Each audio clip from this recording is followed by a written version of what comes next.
this is really important for founders who are migrating from founder-led sales to sales-led sales, is to inform your sellers that they don't have to have all the answers, that they can bring on subject matter experts to the next call, that they can answer, I'll get back to you, or they can answer, I don't know, but I'll find out.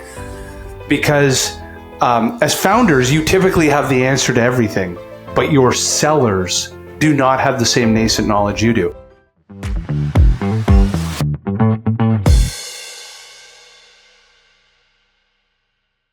Welcome to Outsource to Profits. I have a fantastic guest here. Jeremy, do you mind describing what you do, who you serve, and how you help the world? Hey, everybody. Appreciate you having me on here. My name is Jeremy Axel. I'm the founder of an organization called Fluent Conveyors, also a founder of the podcast Never in Reverse. Our core focus is to basically be a servant of people in the manufacturing space that need conveyors, to be honest with you, and doing that with the complete authenticity and just honesty and waking up every day and not having to remember what we said. So that's kind of our model. Fantastic. And you and I were just talking about this offline, authenticity. In my first sales training agency, we started to grow like a hockey stick, and it started to attract trolls. And all of a sudden online, I was being attacked by so many in the, I'm putting air quotes, this social selling space. And on the front end, they started to develop these big followings, and they were using our model and our voice as a means of amplifying themselves. But when you peeled back the onion, you recognized that they had never built a scaled business. They truly were trolls in the basement, and they weren't being their authentic self. And they eventually melted away. Like each one, in the 15 years I've been a founder, I've noticed that like so many of them would come and go, and they couldn't sustain actually being an entrepreneur for long periods of time. Question for you is, how do you sniff out when you're absorbing content online or trying to learn from, and you and I were talking about Dan Martell as a fantastic resource in the community for us. But how do you look at those that are fugazi and those that aren't real? How do you sniff out authenticity versus charlatan? Man, in this crazy speed of this digital age at this stage, man, I'm getting approached, I would say, by so-called experts I would say multiple times a day, whether it's LinkedIn, direct email. You know, there's for some reason now there's thousands of experts, and they're coming from a global economy. It's not just localized to the US, it's coming from every direction. And what they've done is put together a nice marketing hack. And what I've done, to be honest with you, to find authentic people, number one, give me 3 people in the US, I don't care where you live, that you've worked with, that I can talk to. And most of the time they can't. So that's a quick sniff test for me. And I just had one this morning, to be honest with you. And I'm like, man, 3 people, direct lines, names. If they're a fan of yours, they're going to be a fan to everyone. And what I've found is people, you can read my customer testimonials. I want to talk directly to that person to get a sense of how real that experience was. I can't do that with a made up, I guess a blanketed something that's they've doctored up to look beautiful for every customer. I want to get some true perspective of the windfalls. And another thing that I've done is, I don't ask people how great they are. The partners that I enjoy working with are the people that are vulnerable enough to allow me to ask them, what is your biggest failure you've ever experienced in your role? And if that's not top of mind, where they can actually be vulnerable to me, it's likely not going to be a good fit. Because I know where my shortcomings are. I know where we failed. I know our biggest failures, our biggest successes, and I'm okay to share every step of that journey, because the people that are hiding behind perfection are the ones that are going to fail the most, I believe, because they're just trying to be too perfect. And I know that the world doesn't allow that to happen, especially depending on the stage where that organization sits. And I've been burned. So I ask those couple preliminary things. If they can't open up and express themselves in the right way, it typically isn't going to fit for me. It's interesting you mentioned the failure.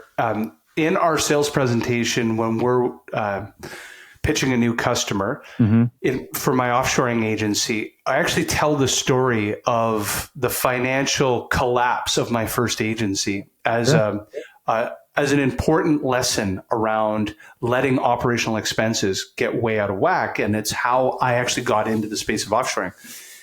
It's amazing to watch everybody's guard kind of melt away. Like, oh my God, we're only 5 minutes into this call.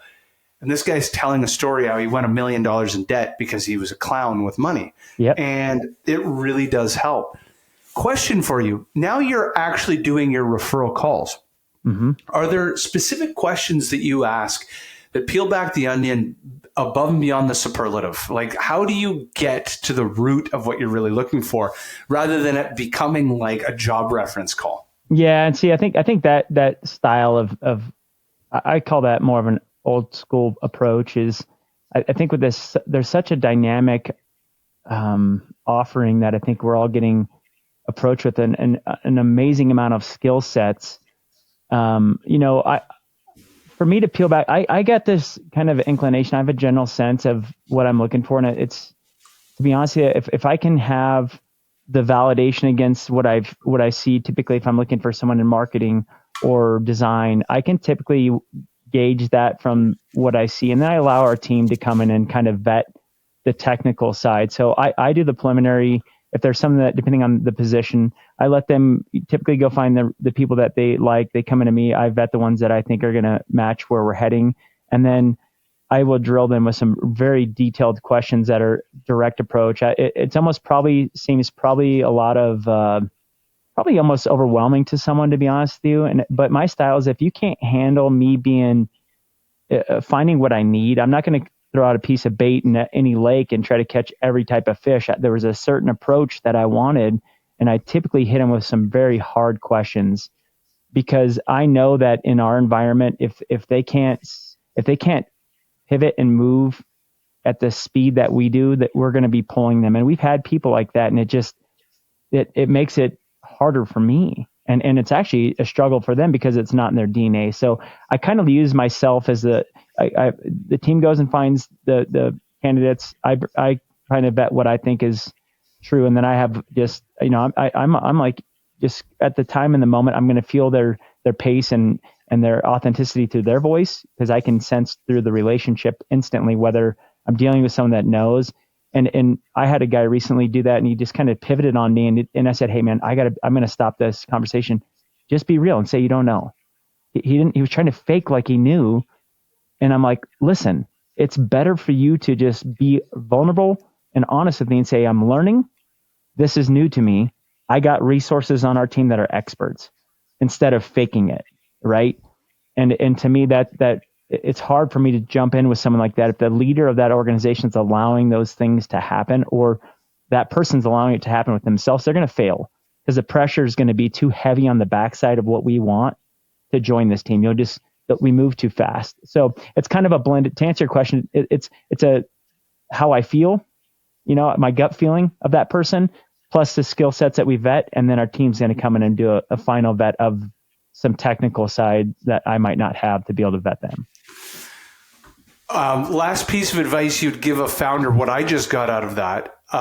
This is really important for founders who are migrating from founder-led sales to sales-led sales, is to inform your sellers that they don't have to have all the answers, that they can bring on subject matter experts to the next call, that they can answer, "I'll get back to you," or they can answer, "I don't know, but I'll find out."